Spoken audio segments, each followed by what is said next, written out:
On the last day of CES, we hung out in the LG OLED tunnel, took a look at TVs from Hisense and LeEco, checked out new projectors from JVC, and listened to some sweet sounds in the high-res audio pavilion. LG wowed showgoers with the amazing OLED tunnel at the entrance to its booth. The show lasted only a minute or two, but the crowds were huge and everyone was trying to get pictures. Some even took flash photography, which seemed very ineffective to me and kind of distracting. But what we saw was astonishing. Hisense brought several strong contenders in this year's HDR TV sweepstakes. At the top of the heap is the H10D, which incorporates the company's ULED technology and a full-array local dimming backlight. Based on quantum dots, it achieves over 90% of the DCI P3 color gamut and over 1,000 nits of peak brightness with HDR10 content, earning it Ultra HD Premium certification. With a native refresh rate of 120 Hz, a combination of frame interpolation and backlight scanning and flashing bring that up to an effective rate of 480 Hz.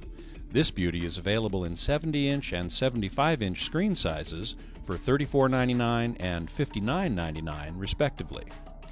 The H8D has been so popular, Hisense sold out of this model when it first went on sale.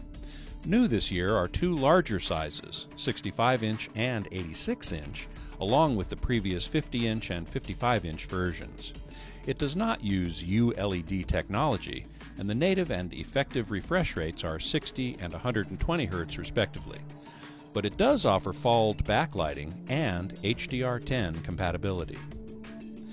The Roku streaming service is finding its way into more TVs these days. Case in point, the Hisense Roku TVs.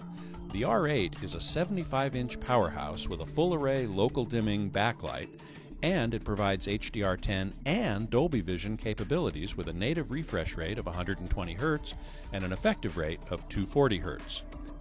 It doesn't use quantum dots like the company's ULED TVs, but that can be easily forgiven with an outrageous list price of $19.99. The R6 utilizes full-array LED backlighting, but not local dimming.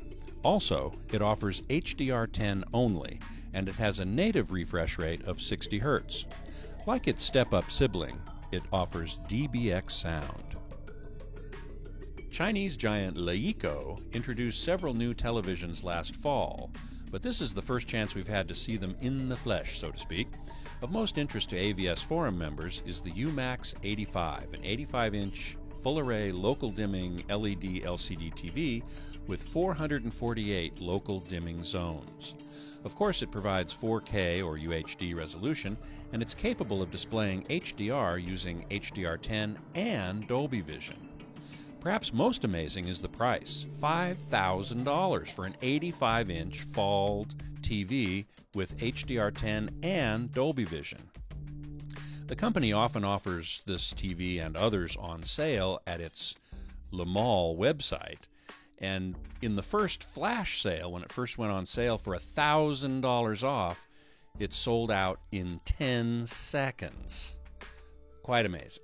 Also shown at CES were three TVs in the LeEco Super 4X series. With screen sizes of 43, 55, and 65 inches, all three use LED edge lighting with a 60 Hz refresh rate and are specified to be HDR capable, though no formats are identified. I would guess they implement HDR10, but not Dolby Vision. And the prices? $650 for the X43, $900 for the X55, and $1,400 for the X65.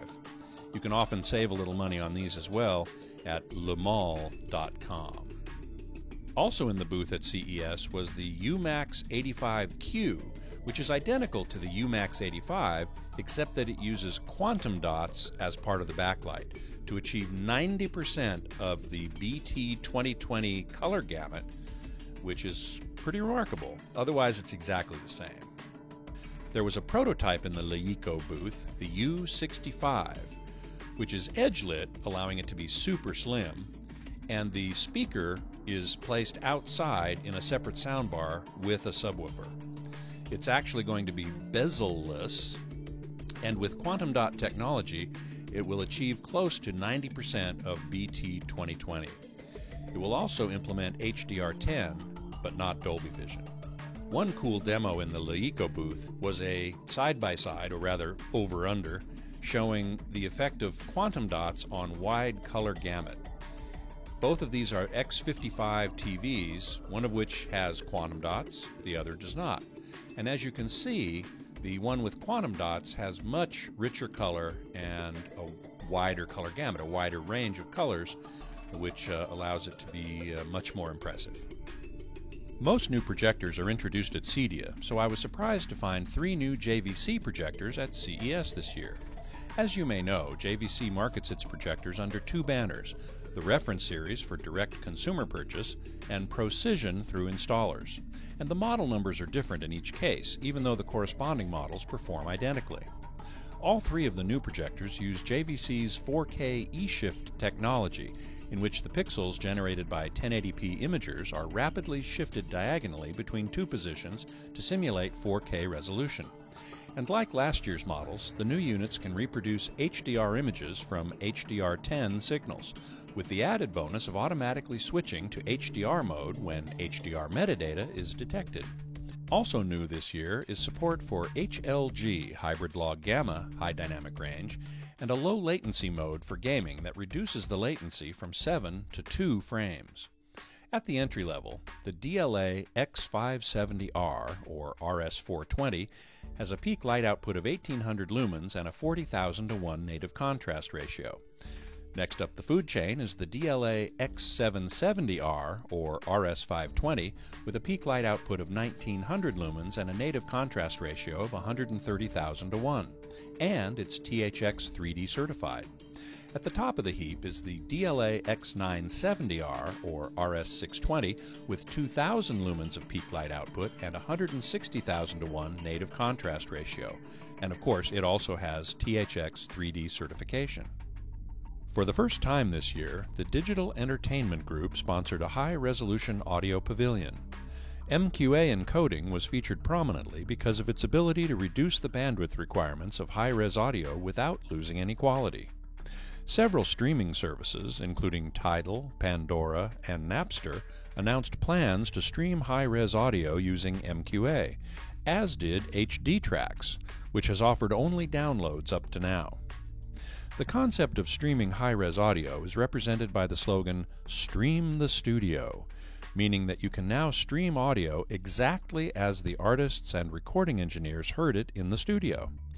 To emphasize this point, an entire professional recording control room was set up in the middle of the pavilion.